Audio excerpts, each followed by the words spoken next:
দিনটা ছিল মঙ্গলবার, তাই সকাল সকাল পুজো সেরেই আমি রেডি হচ্ছিলাম শ্যুটের জন্য।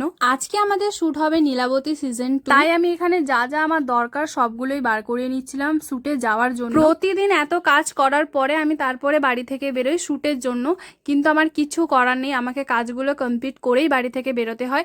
তো ফাইনালি ওর বাড়ি আমি চলে আসি, অ্যান্ড এসে দেখি এখানে লতার কিছু সিন চলছিল, খাওয়ার দাওয়ার নিয়ে তো দাঁড়িয়েছিল, আমি এটাই দেখলাম। যাই হোক, এখানে লতা সিন নিজের শেষ করে আমাকে একটু শাড়ি পরিয়ে দিচ্ছিল, কারণ আমি একদমই শাড়ি পরতে পারি না। শুটে আমাকে কেউ না কেউ শাড়ি পরিয়ে দেয়। হ্যাঁ, আর এটা হচ্ছে আমার সিরিজের শাশুমম, অ্যান্ড রিয়েলেও দুজনের এই সেম হলেও কিন্তু আমাকে বড় লাগে আর ওকে ছোট লাগে। এরকমটা কেন হয় কে জানে, সে যাই হোক। আর এদিকে আমি লতাকে ছেলে সাজাচ্ছিলাম, কারণ আমাদের শুটে প্রয়োজন একটা ঠাকুর মশাই, সেই জন্য। আরে দাঁড়া, এভাবে দেখার কোনো প্রয়োজন নেই, কারণ আমরা চেক করছিলাম যে আমাকে ব্যাক ক্যামেরায় কেমন লাগে। তারপরে এদিকে দেখো, আমরা একটু লাঞ্চ করে নিয়েছিলাম, অ্যান্ড পুরো ডেকোরেশন আমাদের যা যা ছিল সেগুলো একটু দেখে নিচ্ছিলাম। তারপরে এখানে আমি আমার একটা রোল ছিল, সেটাই আমি দেখছিলাম করে।